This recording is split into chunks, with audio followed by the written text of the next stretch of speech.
before we jump in, gotta give you the usual heads up. Major spoilers ahead for the Tensura anime and manga, so if you're not caught up on the light novel, you've been warned. Alright, let's do this.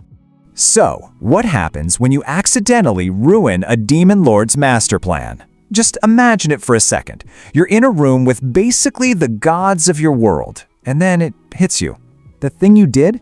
Yeah, it just completely wrecked a centuries-old plan for world peace. That's exactly the super awkward, super terrifying spot our boy Rimuru is in right now. And you can bet your bottom dollar someone is not happy. This is where we get into the blame game. The tension in this room is just, wow, you could slice it with a knife. And right at the center of it all is the Lord of Darkness himself, Guy Crimson, and he is on the hunt for a scapegoat. All it takes is one look at Diablo's smug little smile, and Guy's patience just snaps. He leans back, his eyes just lock onto Rimuru, and he cuts right through all the tension and says, "Well, Rimuru, it's you." Boom, just like that. The blame has officially been placed. And inside Rimuru's head, it is pure, unfiltered panic. I knew it! On the outside, he's trying his best to look calm. You know, even lets Raphael take the wheel to keep up the facade. But internally, he's just screaming. He knows he's in some seriously deep trouble. But right when Rimuru is about to have a full-on mental meltdown, who steps forward? His ever-loyal butler, Diablo. And just look at him. He is completely unfazed by Guy's rage. In fact, he's just radiating pure confidence, totally ready to defend his master. This is when Guy just lets loose. He basically gives this whole sermon about how Rimuru's actions have completely shattered the world's delicate balance of power.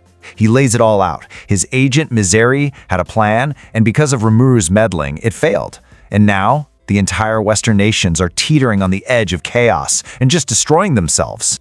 So this whole thing quickly becomes way more than just a blame game. We're talking about a full-on battle of ideologies. Fear versus gratitude. It's a fundamental debate about the best way to control or guide humanity. And we're about to see these two massive philosophies clash. Okay, to really get what's at stake here, you gotta understand Guy's whole method. For centuries, his job has been mediator. And how does he mediate? By creating disasters. Yeah, you heard that right. His logic is, if you give humanity a big, scary common enemy, say a rampaging demon lord, they'll stop fighting amongst themselves and unite against that threat. It's a pretty extreme strategy, for sure, but hey, for a long time, it's actually worked. So the latest part of this grand plan was pretty straightforward. Mizeri was supposed to use the deaths of those counselors to remind everyone just how scary demon lords are. But there was a tiny little problem nobody saw coming. Rimuru's subordinate, Testarossa, just happened to be there. And because Mizeri did not want to get into a fight with a primordial demon, I mean, who would?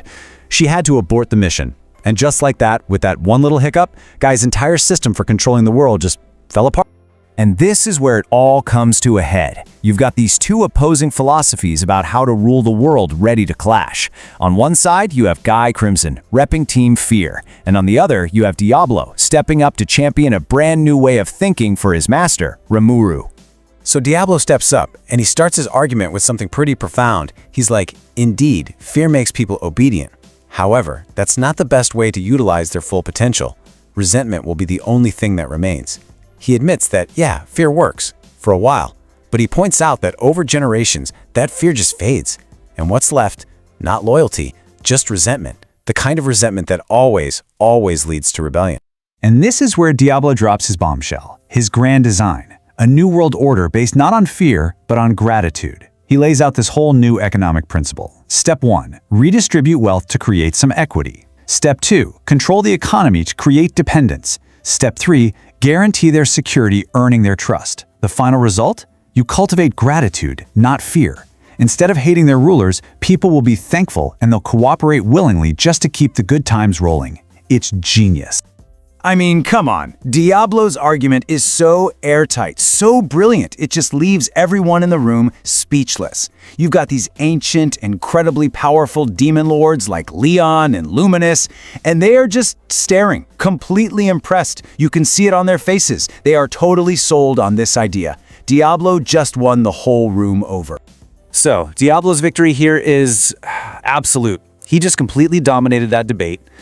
But you know how these things go. With great victory comes a massive, totally unexpected new job for his master, Rimuru. And what happens next is just wild. Guy doesn't just admit he was wrong. No, he goes all in. With this big old grin on his face, he's like, you know what? Great plan. Since it's your idea, you can do it. And just like that, he hands over his entire job as mediator for the West to Rimuru. The whole thing. And poof, it's official. Before he can even really process what's happening, Rimuru, the guy who literally just wanted to get out of this meeting alive, is now in charge of the future of humanity.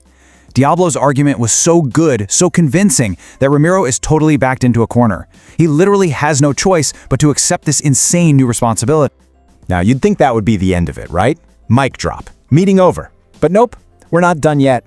Because just as one huge problem gets solved, a whole new headache pops up. And this one might be even worse. So then Leon chimes in with a little, let's call it, friendly advice. He warns Rimuru about Jean, or as we know her, Carrera.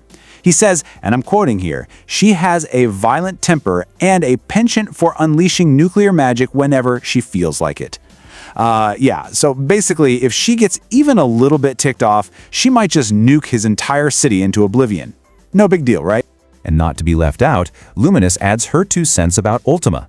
She describes Violet as gloomy and malicious. She has a very fickle and volatile personality. So that cheerful little girl act she puts on for Rimuru? Yeah, Luminous is basically saying, don't buy it for a second. Stay on your guard with that one. So let's just recap for a second. Rimuru's got Testarossa, Carrera, and Ultima. He's just been told that Carrera is a walking nuclear bomb, and Ultima is a malicious, volatile manipulator. And the scariest part of all this? Both Leon and Luminous kind of hint that Testarossa, the one who started this whole mess, is actually the most troublesome of the 3. Yikes. And that's when it all really sinks in for Rimuru. The idea of managing all of human society suddenly seems like a piece of cake. His inner thought is basically, compared to managing human society, this one seemed to be a bigger pain in the ass. He realizes that controlling his own powerful, primordial subordinates, that is going to be the real nightmare. Which leaves us with one heck of a question, doesn't it? Rimuru now controls the West, but can he even control his own subordinates? He's been given this monumental task of building a new world order. But how can he bring peace to humanity when his own top people are walking, talking catastrophes waiting to happen? So what happens next? How is he possibly going to juggle all of this? You'll have to find out. If you want to see how this crazy story unfolds, don't forget to like this and subscribe to The Anime Architect. Thanks so much for tuning in, and I'll catch you in the next one.